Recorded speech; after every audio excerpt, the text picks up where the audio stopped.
Translated by Anthony M. Ludovici. Volume 2. Books 3 and 4. The Complete Works of Friedrich Nietzsche. The first complete and authorized English translation. Edited by Dr. Oscar Levy. Volume 17. T.N. Foulis. 13 and 15 Frederick Street, Edinburgh and London. 1913. Contents of Volume 2. Third Book. The Principles of a New Valuation. I. The Will to Power in Science. A. The Method of Investigation 3. B. The Starting Point of Epistemology 5. C. The Belief in the Ego. Subject 12. D. Biology of the Instinct of Knowledge. Perspectivity 20. E. The Origin of Reason and Logic 26. F. Consciousness 38. G. Judgment. True False 43. H. Against Causality 53. I. The Thing in Itself and Appearance 62. K. The Metaphysical Needs 74. L. The Biological Value of Knowledge 96. M. Science 99. 2. The Will to Power in Nature. 1. The Mechanical Interpretation of the World 1092. The Will to Power is Life. A. The Organic Process 123. B. Man 132.3. Theory of the Will to Power and Evaluations 161. 3. The Will to Power as exemplified in society and in the individual. 1. Society in the State 183.2. The Individual 214. 4. The Will to Power in Art 239. Fourth Book. Discipline and Breeding. I. The Order of Rank. 1. The Doctrine of the Order of Rank 295.2. The Strong and the Weak 298.3. The Noble Man 354. The Lords of the Earth 365. The Great Man 366.6. The Highest Man is Lawgiver of the Future 373. 2. Dionysus 388. 3. Eternal Recurrence 422. Translator's Preface.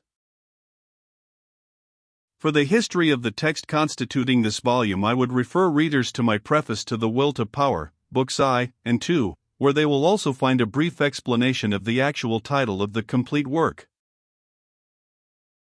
In the two books before us, Nietzsche boldly carries his principles still further into the various departments of human life, and does not shrink from showing its application even to science, to art, and to metaphysics. Throughout Part 1 of the third book, we find him going to great pains to impress the fact upon us that science is as arbitrary as art in its mode of procedure, and that the knowledge of the scientist is but the outcome of his inexorable will to power, interpreting facts in the terms of the self-preservative conditions of the particular order of human beings to which he belongs. In aphorisms 515 and 516, which are typical of almost all the thought expressed in Part 1, Nietzsche says distinctly, the object is not to know, but to schematize, to impose as much regularity and form upon chaos as our practical needs require. Unfamiliarity, constant change, and the inability to reckon with possibilities are sources of great danger. Hence, everything must be explained, assimilated, and rendered capable of calculation, if nature is to be mastered and controlled. Schemes for interpreting earthly phenomena must be devised which, though they do not require to be absolute or irrefutable, must yet favor the maintenance of the kind of men that devises them. Interpretation thus becomes all-important, and facts sink down to the rank of raw material which must first be given some shape, some sense, always anthropocentric, before they can become serviceable. Even the development of reason and logic Nietzsche consistently shows to be but a spiritual development of the physiological function of digestion which compels an organism to make things like, to assimilate, before it can absorb them, f. 510, and seeing that he denies that hunger can be a first motive, f's.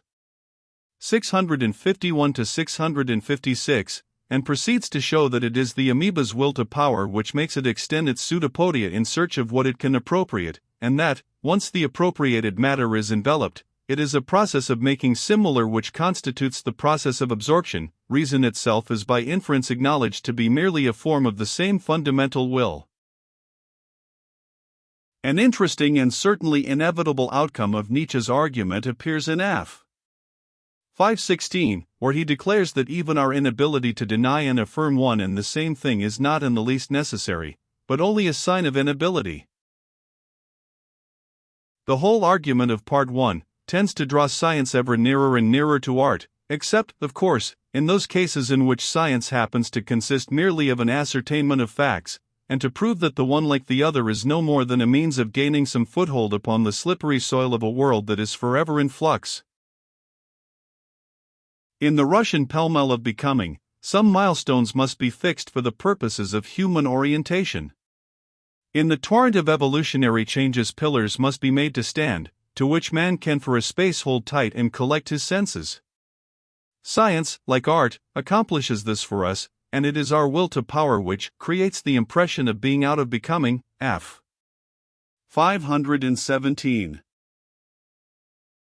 According to this standpoint, then, consciousness is also but a weapon in the service of the will to power, and it extends or contracts according to our needs, f. 524, it might disappear altogether, f. 523, or, on the other hand, it might increase and make our life more complicated than it already is. But we should guard against making it the absolute behind becoming, simply because it happens to be the highest and most recent evolutionary form, f. 709, if we had done this with each newly acquired characteristic, sight itself, which is a relatively recent development, would also have required to have been deified.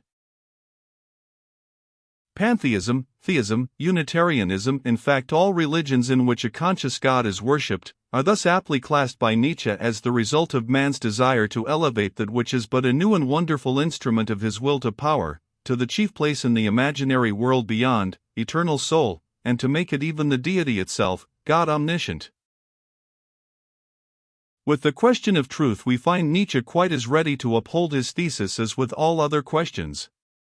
He frankly declares that the criterion of truth lies in the enhancement of the feeling of power, f. 534, and thus stands in diametrical opposition to Spencer, who makes constraint or inability the criterion of truth. See Principles of Psychology, New Edition, Chapter 9. The unconceivableness of its negation is the ultimate test of the truth of a proposition. However paradoxical Nietzsche's view may seem, we shall find that it is actually substantiated by experience, for the activity of our senses certainly convinces us more or less according to the degree to which it is provoked. Thus, if we walked for long round a completely dark room, and everything yielded, however slightly, to our touch, we should remain quite unconvinced that we were in a room at all, more particularly if, to suppose a still more impossible case, the floor yielded too. What provokes great activity in the bulbs of our fingers, then, likewise generates the sensation of truth. From this Nietzsche proceeds to argue that what provokes the strongest sentiments in ourselves is also true to us, and, from the standpoint of thought, that which gives thought the greatest sensation of strength, f. 533.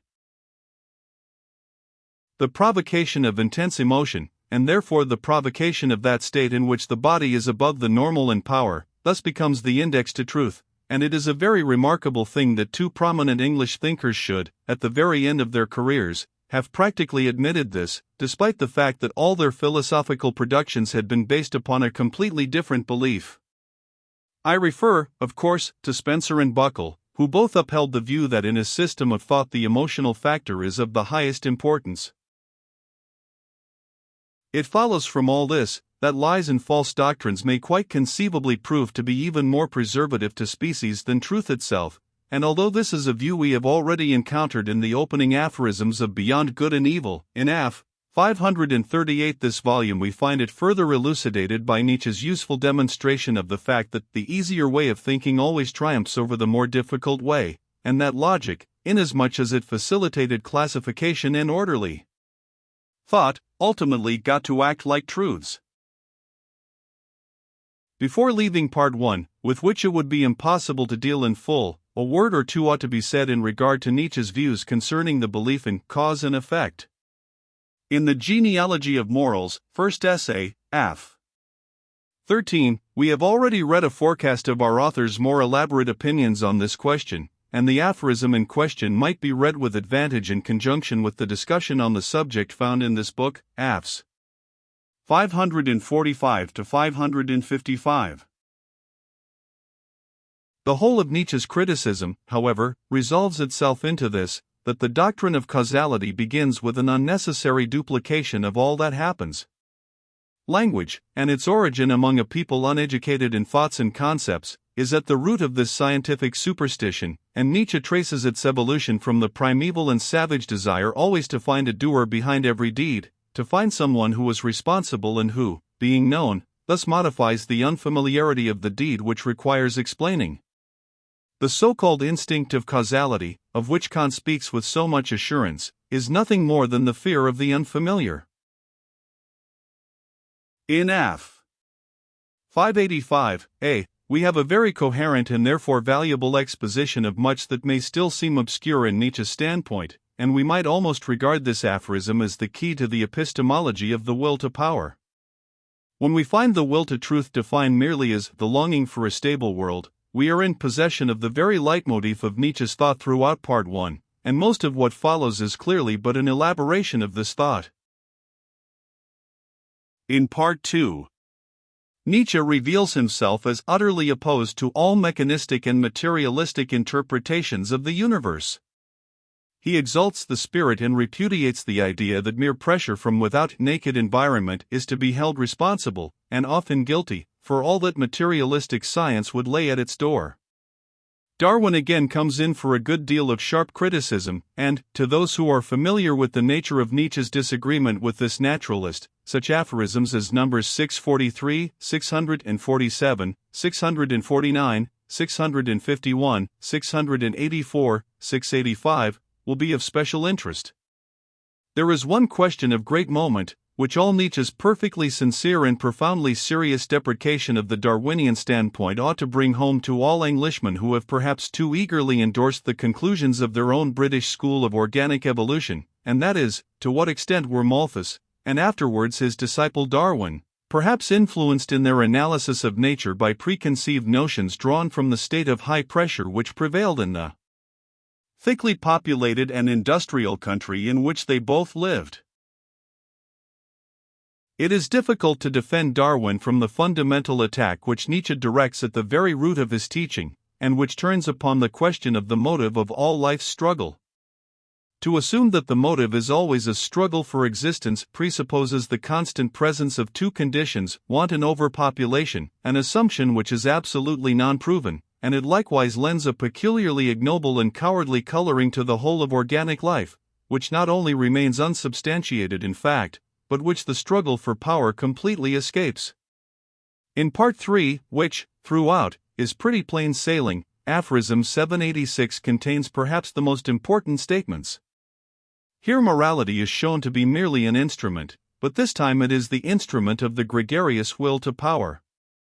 In the last paragraph of this aphorism Nietzsche shows himself quite antagonistic to determinism, because of its intimate relation to, and its origin in, a mechanistic interpretation of the universe. But we should always remember that, inasmuch as Nietzsche would distribute beliefs, just as others distribute bounties, that is to say, according to the needs of those whom he has in view, we must never take for granted that a belief which he deprecates for one class of man ought necessarily, according to him, to be denied another class. Hard as it undoubtedly is to bear this in mind, we should remember that his appeal is almost without interruption made to higher men, and that doctrines and creeds which he condemns for them he would necessarily exalt in the case of people who were differently situated and otherwise constituted. Christianity is a case in point, see Will to Power, Volume 1, f. 132. We now come to Part 4, which is possibly the most important part of all, seeing that it treats of those questions which may be regarded as Nietzsche's most constant concern from the time when he wrote his first book. The world as we now see and know it, with all that it contains which is beautiful, indifferent, or ugly, from a human standpoint, is, according to Nietzsche, the creation of our own valuing minds. Perhaps only a few people have had a hand in shaping this world of values. Maybe their number could be counted on the fingers of two hands, but still, what Nietzsche insists upon is that it is human in its origin. Our whole outlook, everything that gives us joy or pain, must at one time or other have been valued for us, and in persisting in these valuations we, as the acclimatized herd, are indebted to our artists, to our higher men, to all those in history, who at some time or other have dared to stand up and to declare emphatically that this was ugly and that was beautiful, and to fight, and if necessary to die, for their opinion. Religion, morality, and philosophy, while they all aim at so-called universal truth, tend to depreciate the value of life in the eyes of exceptional men. Though they establish the beautiful for the general stock, and in that way enhance the value of life for that stock, they contradict higher men's values, and, by so doing, destroy their innocent faith in the world. For the problem here is not, what value is true, but, what value is most conducive to the highest form of human life on earth. Nietzsche would fain throw all the burden of valuing upon the Dionysian artist, him who speaks about this world out of the love and plenitude of power that is in his own breast, him who, from the very health that is within him, cannot look out upon life without transfiguring it, hallowing it, blessing it, and making it appear better, bigger, and more beautiful.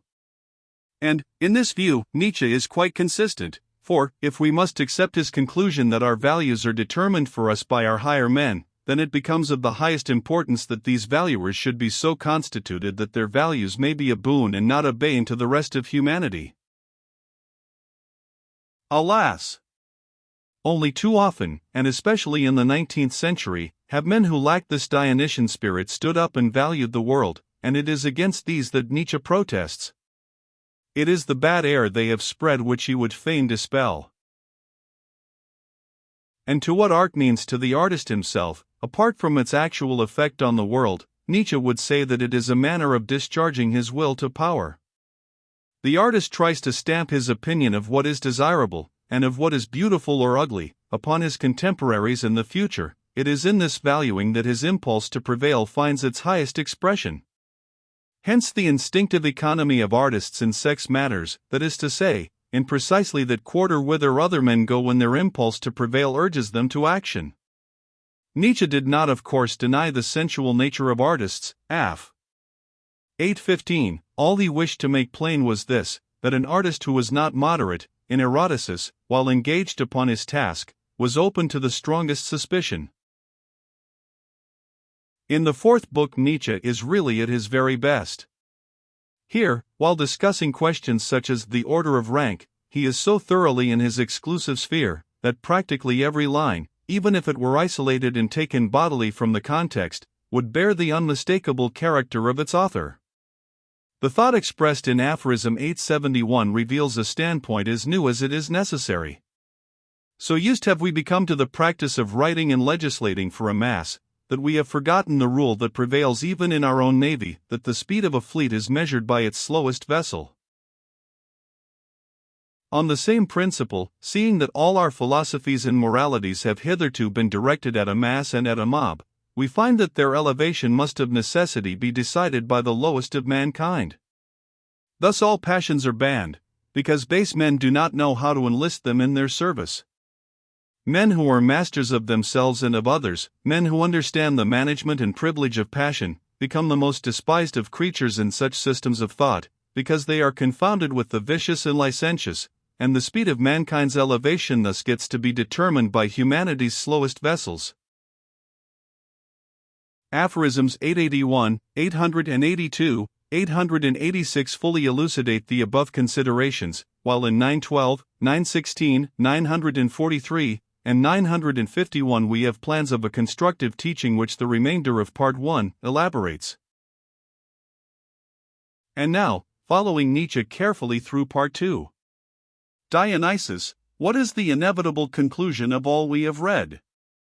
This analysis of the world's collective values and their ascription to a certain will to power may now seem to many but an exhaustive attempt at a new system of nomenclature, and little else.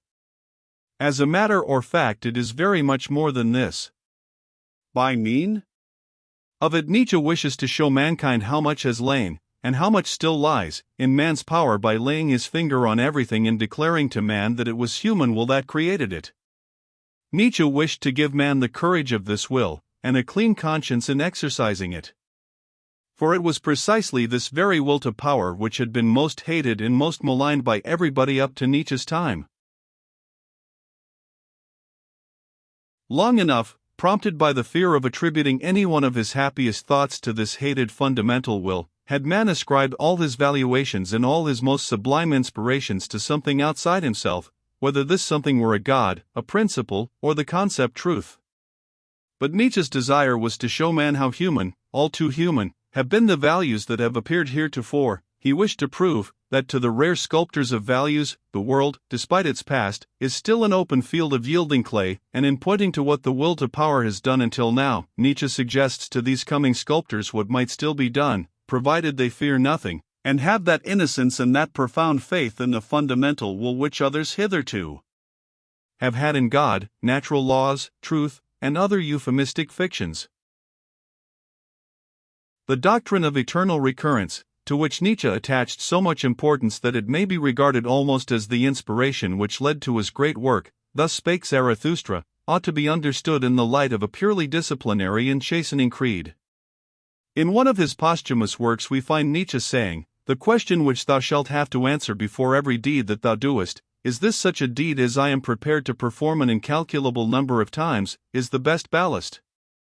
Thus it is obvious that, feeling the need of something in his teaching which would replace the metaphysics of former beliefs, he applied the doctrine of eternal recurrence to this end.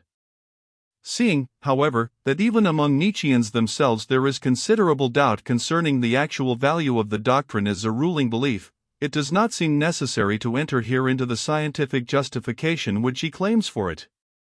Suffice it to say that, as knowledge stands at present, the statement that the world will recur eternally in small things as in great, is still a somewhat daring conjecture, however, which would have been entirely warrantable if its disciplinary value had been commensurate with its daring.